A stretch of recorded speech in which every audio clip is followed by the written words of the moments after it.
Hey Figtree, Mitch and Ash here coming to you from Florida. I would say sunny Florida, but we're actually bunkering down for a tropical storm that's about to come through. People around town have been joking that we're finally back to a bit of normalcy during this season. We get hurricanes every single year, it seems. But that's pretty much what's going on for us right now. If you don't know us, we are the coordinators of Changemakers, which is a ministry program of evangelism explosion. The main purpose of this program is to raise up and equip young leaders for the sake of the ministry. For almost 60 years, EE has been equipping the church around the world to share the good news of Jesus. And we're just really excited to be playing a small part in taking the ministry into the future. We just wanted to say thank you guys so much for your support and for your prayers over this past year. It's definitely been an interesting one and an interesting season for everyone. So we just really appreciate all the support and prayers that you've given us. And we're also thankful to God for sustaining us for ministry during this season. And we are excited just to continue into this next year and see what God has in store. Before we share a bit of the vision for EE Changemakers and give you a ministry update, we wanted to take you on a little bit of a journey to our side of the world and show you what life is like. So come join us. Come on. So we live in a small town in central Florida called Ocala, and millennials like us call it Slow Cala, as there's not too much going on here. It's home to about 60,000 people, but probably just as many horses, and it's actually considered the horse capital of the world for that reason. They're currently in the process of building a multi-billion-dollar equestrian facility, which will be one of the biggest in the world. Apart from horses, the area we live in is known for its crystal clear springs and rivers, which we love to swim at in the summer. This isn't our home, but actually John Travolta's, who lives just down the road from us. This is our home. We don't have 3 planes and a runway, but it does give out some serious Bonnie Doon vibes. How's the serenity? So much serenity. This is our son Tim and our dog Daisy, and we really love them a lot. This is our church here in the States. It's called One Life Fellowship. The congregation is about the size of the 6 p.m. service at Figtree. Tim is a part of the youth group here, and he's actually on camp this week. Ash does sign language for the deaf ministry every Sunday, and I make noise in the worship team about twice a month. As you have probably seen on the news, America has been hit really hard by this pandemic. Our county alone has over 4,000 cases. But be assured, we are staying safe and we're masking up. I guess it kind of helps that our house is in the middle of nowhere too. Even with all of its unexpected restrictions, canceled plans, and stay-at-home orders, 2020 really hasn't been all that bad. Churches all around the world are having to come up with new and creative ways of meeting together, and as a ministry, we've had to come up with some new ways of fulfilling the Great Commission. Young people have been at the forefront of a lot of that innovation. Now more than ever, it's important to make sure that we're not only empowering young people by giving them a voice, but also equipping them to make sure that they have the basic skills needed for ministry. Young people contribute to ministries in a variety of ways. Anyone who has ever been at the first church service after Ignite will agree that young people come with a lot of energy. I've heard people say that working in ministry is like running a marathon, and those who work in ministry are not excluded from burning out. Young people bring energy and passion and are often eager to prove themselves. They bring positivity and believe that they can make a huge impact if they are given the chance. Young people come with fresh eyes and aren't afraid of trying new ideas. How grateful are we for the tech-savvy young adults who have stepped up to make sure that our services stream online smoothly? How about the young people who dedicate their time to leading and bringing energy to our worship services? There's a saying that Christianity is only ever one generation from dying out. The same is true of ministry. Now, more than ever, it is important to be investing in the next generation of missionaries, evangelists, pastors, worship leaders, and workers for every other facet of ministry. EE Changemakers is aimed at young adults between the ages of 18 to 35, particularly those who are thinking about pursuing ministry or missions. The focus of the program is on recruiting and retaining young leaders, something that is crucial, we believe, for the longevity of EE's ministry.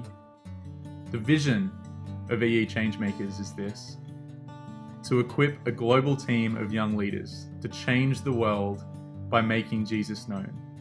When you look through the Bible, particularly in Acts, you see many young people who serve the Lord by taking massive leaps of faith and making a huge impact for the sake of the gospel.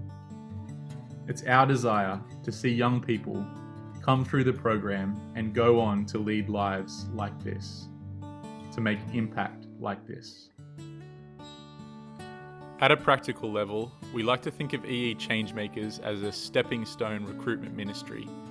This is because it involves a three-part process, through which we strongly believe EE International will be able to successfully recruit and retain young leaders. We begin with a 4 to 6 week training program, which has a strong emphasis on equipping the Changemakers for full-time ministry. The program will then be followed by a period of 3 to 6 months where the Changemakers who are feeling called to commit to working for EE spend time in preparation for a 2-year ministry placement. In June and July last year, we ran our very first 6-week training program in Fiji with 8 young adults from around the world. We planned every element of the program for the specific purpose of providing the Changemakers with the knowledge, guidance, and tools for full-time ministry with EE. Unfortunately, because of the global pandemic, we were unable to be in Fiji this year, but we are going ahead and planning for next year, and Lord willing, that will happen. Perhaps you are a young adult watching right now. You might consider joining us, and at the end of this video, we're going to have some important details about next year's trip, so make sure you watch till the end. As part of the initial 6 weeks of training, we study through 2 Timothy, focusing particularly on the need to persevere for the sake of the gospel, and also on the importance of mentoring and discipleship in ministry. Take Paul, with all his experience, all his credibility, and all his authority in ministry, he invested in a young guy named Timothy, and in essence passed the baton on to him to run the race that he had already run himself. When we look through parts of the New Testament, we see that Paul identified Timothy as a young leader with integrity and a faithful follower of Jesus. He invites him into ministry, equipping him for the task that God had before him, giving him opportunities to use his gifts, and encouraging him to be an example in his life and ministry, as Paul himself set an example along the way. In chapter 4, verse 5, Paul writes, "As for you," talking to Timothy, "always be sober-minded, endure suffering, do the work of an evangelist, fulfill your ministry." And I'm sharing this not to say that we're like Paul, but we believe that through EE Changemakers, we have a huge opportunity to emulate Paul and his heart for investing in the next generation. We are seeking to identify and invest in young, faithful leaders, equipping them for ministry and giving them opportunities to use their gifts and opportunities that will lead to personal and spiritual growth. By 2030, we would love to see this ministry established in all 7 regions of the world. By that stage, we could potentially see 100 new young people coming into the ministry every year. We ask that you would pray with us, that God would raise up the right people and resources to make this possible. We're only a couple of years into running this program, but we're just so excited by the possibilities that it can bring. As I mentioned earlier, we're going to be back in Fiji, Lord willing, next year, and the dates are going to appear somewhere on the screen here. June 5th through July 5th next year. If you're a young adult, perhaps you're thinking about missions or pursuing ministry, we would love for you to reach out to us or go to our website, eechangemakers.org, to find out some more information. We'd be happy to answer any of your questions, concerns, queries. Just reach out to us. We would love to connect with you. So guys, that's about all we have for this video, but thank you for tuning in, and we hope that you've been encouraged by the vision of EE Changemakers. A big thank you to Langdon for putting all this together. You're a legend. Thank you just for working so hard during this crazy time, and for all the staff at Figtree, just thank you so much. A shout out to my mum, my dad, all my family. Love you guys, and love you Figtree. Love you guys. See you guys.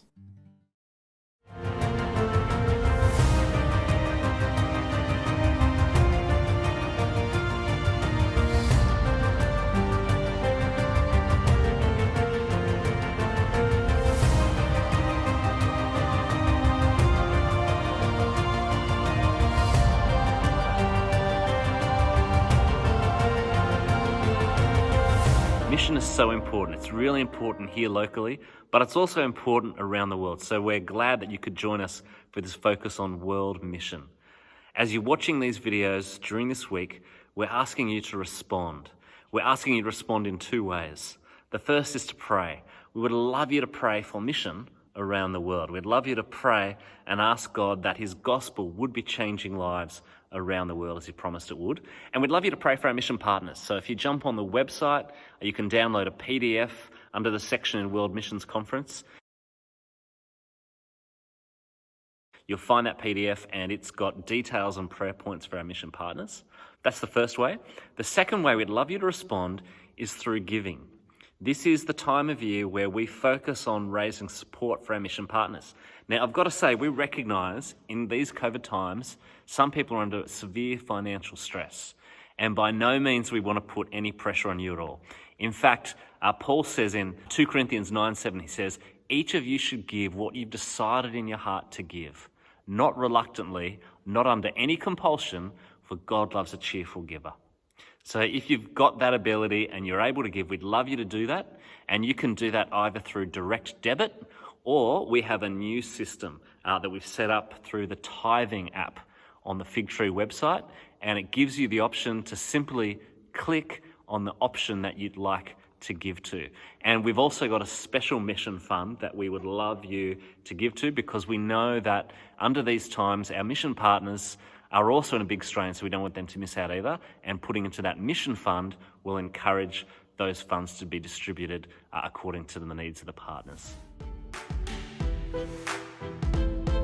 Thanks for watching us tonight. How good is it to hear from Mitch and Ashley? So good. This video is going to stay here so you can go back, watch it again. In fact, all the videos from all our mission partners you've seen this week are going to stay on YouTube, so you can see them again, share them with friends. I want to encourage you before we go that tomorrow on Saturday between 4 p.m. and 5 p.m. we are doing a Zoom prayer time. So we're encouraging you to come join us for praying for our mission partners, praying for mission, praying for the gospel around the world. We're going to be doing that for 1 hour from 4 p.m. to 5 p.m. You'll find a link on the website, on our Figtree Church website under World Missions Conference. So jump on there, join us for prayer. We'll see you then.